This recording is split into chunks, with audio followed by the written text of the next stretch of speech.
Halo Sobat The Consulting, jumpa lagi di YouTube channel theconsulting.id. Kali ini bareng dengan saya Putra. Nah, kita akan membahas beberapa pertanyaan dari teman-teman di sana, dari Sobat The Consulting di sana. Pak, saya kerja di 2 perusahaan, gimana untuk PPh 21-nya?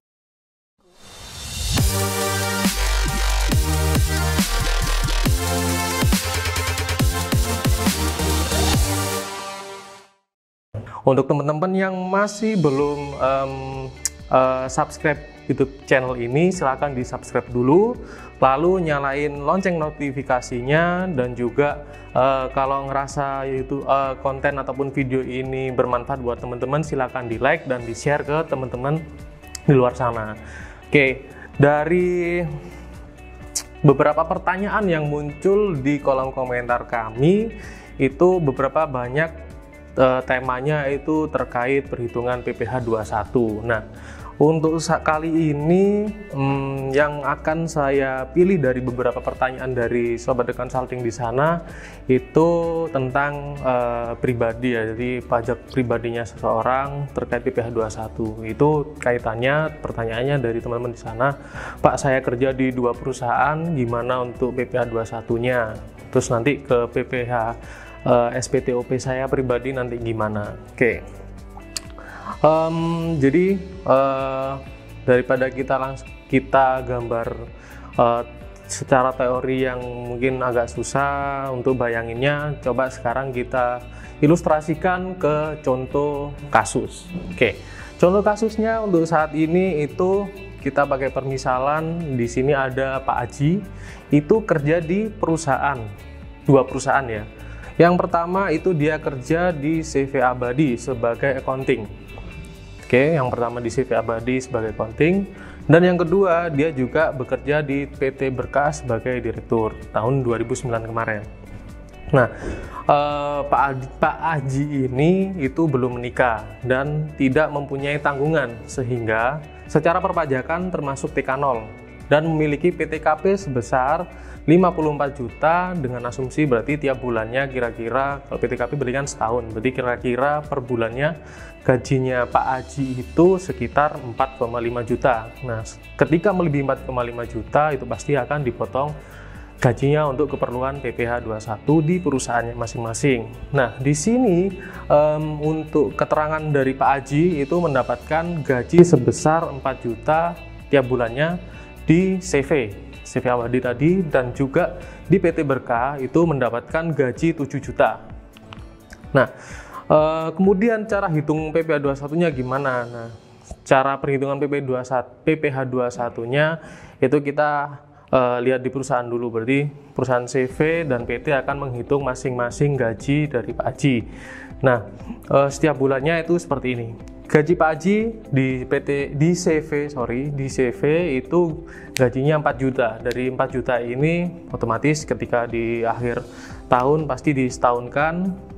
Berarti cara hitungnya berarti 4 juta dikalikan 12 adalah 48 juta dalam setahun gajinya selama bekerja di CV Ceria. Nah, dari 48 juta ini harus untuk perhitungan PPh 21 di CV Ceria itu dikalikan dulu 5% untuk pengurang biaya jabatan. Nah, 48 juta dikalikan 5% itu dapatnya 2,4 juta.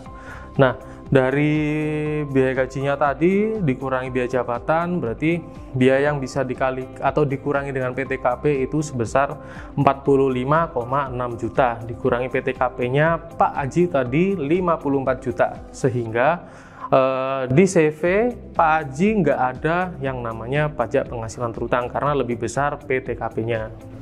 Tapi di Pak Aji bakalan dapat yang namanya bukti potong nihil, jadi nggak ada potongan pajak di kantornya yang pertama di CV, tapi pajak besaran gajinya itu sebesar 48 juta. Oke, itu ya untuk yang pertama di CV. Kemudian yang kedua, Pak Aji juga kerja yang di PT tadi, PT Berkah, akan menghitung PPh setiap bulannya. Nah, di setiap bulannya dia Pak Aji dapat gaji 7 juta. Jadi kalau disetahunkan dikali 12 itu mendapat 84 juta dalam setahun. Nah, berarti dalam 84 juta ini juga dihitung sama orang kantornya Pak Haji yang di PT itu perpajakannya gimana. Nah, kan gaji setahunnya Pak Haji itu 84 juta. Sama konsepnya. Jadi dari 84 juta ini dalam setahun itu bersih dikalikan 5% biaya jabatan. Nah, biaya jabatannya itu dapatnya dari 5% 84 juta itu 4,2 juta.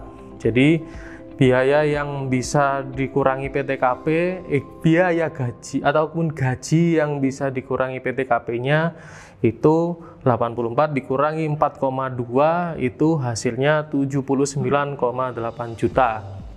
Nah, dari 79,8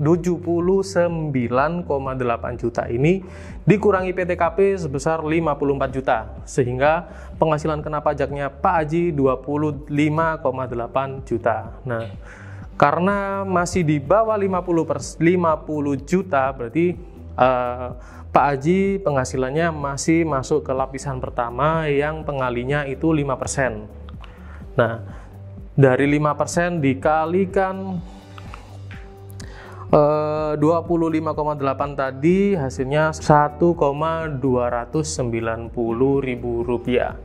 Nah, jadi Pak Haji bakalan gajinya selama 1 tahun 84 juta tadi dipotong sebesar 1,290 juta. Nah, beserta gaji bulatnya 84 di dalam bukti potong ya, berarti bukti potongnya penghasilannya Pak Haji yang di PT 84 juta, yang dipotong itu 1,290.000 rupiah. Nah, kemudian Pak Haji ketika berarti urusan sama perusahaan selesai, dari CV dia dapat bukti potong nihil tapi ada gajinya nominalnya.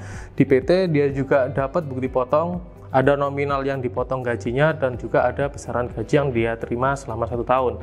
Nah, kewajiban Pak Haji selanjutnya adalah lapor SPT pribadi. Nah, dari lapor SPT pribadi ini Pak Haji wajib menggabungkan kedua bukti potong tadi ke dalam SPT pribadinya. Cara penggabungannya itu perhitungannya seperti ini. Dari total gaji Pak Haji di CV itu 48 dan gaji PT 84, jadi totalnya 132 juta. Total pemotongan PPh 21 di masing-masing perusahaannya untuk CV 0, jadi nggak ada dipotong, dan PT 1,290.000 rupiah. Jadi total pemotongan PPh 21 yang bisa jadi kredit pajaknya Pak Haji itu 1,290 juta. Nah, dari total gaji tadi kan 132, itu dikalikan lagi, dihitung lagi, dikalikan 5% biaya jabatan. Biaya jabatan di sini kalau 132 dikalikan 5 itu sekitar 6,6 juta lebih. Nah, dalam aturan maksimal biaya jabatan itu 6 juta. Berarti yang bisa dikurangi penghasilannya Pak Haji itu cuma 6 juta. Berarti 132 dikurangin 6 juta, hasilnya 126 juta. Nah, dari 126 juta ini hitungannya berarti gaji 1 tahunnya Pak Haji. Nah, dari Pak Haji dapat 126 juta dikurangi PTKP-nya dia. Tadi dapat Pak Haji memiliki PTKP TK0 sebesar 54 juta. Dari 126 dikurangi 54, hasilnya 72 juta. Nah, yang jadi dasar hitungan kembali itu ya 72 juta ini. Nah, dari 72 juta dihitung ulang untuk menghitung PPh terutamanya Pak Haji sendiri di SPT pribadinya. Karena 72 juta melebihi 50 juta, jadi ikut 2 lapisan. Yang pertama 5% dikalikan 50 juta, itu hasilnya 2,5 juta. Nah, yang kedua ikut lapisan kedua dari sisanya 72 dikurangi 50, sisanya 22 juta, dikalikan 15%, hasilnya 3,3 juta. Jadi total terhutang yang sebelum dikurangi kredit pajaknya Pak Haji dapat dari bukti potong itu sebesar 2,5 ditambahkan 3,3, Hasilnya total 5,8 juta. Dikarenakan Pak Haji memiliki kredit pajak dari bukti potong PT sebesar Rp1,290.000, yang 5,8 tadi total dikurangi 1,290, sehingga kurang bayarnya yang harus dibayarkan ulang Pak Haji sebesar Rp4.510.000. Oke, jadi seperti itu. Jadi semisal nanti Pak saya kerja di 34, oke nggak apa-apa, dapat 3 tempat, di jumlah nominal yang di bukti potong teman-teman di sana itu diambil sebagai, ditambahkan jadi 1 sebagai penghasilan dalam 1 tahun. Nah, yang didapatkan bukti potong tadi itu sebagai kredit pajaknya teman-teman di sana. Jadi nggak usah khawatir, bisa langsung dihitung ulang ataupun bisa langsung dimasukin ke ISPT. Itu bakalan menghitung ulang ataupun dia bakal otomatis mengulang perhitungan untuk PPh 21 di SPT OP-nya teman-teman di sana. Jadi di SPT pribadi nanti bakalan kekalkulasi ulang. Oke, mungkin cukup itu informasi dari saya. Kalaupun dari teman-teman di sana masih ngerasa ada pertanyaan ataupun masih ada saran ataupun masih ada kasus-kasus terbaru, silakan diisi di kolom komentar, ketik aja, nanti kita akan bahas satu persatu. Oke, mungkin cukup itu dari saya. Nanti jumpa lagi di video-video selanjutnya. Oke, terima kasih.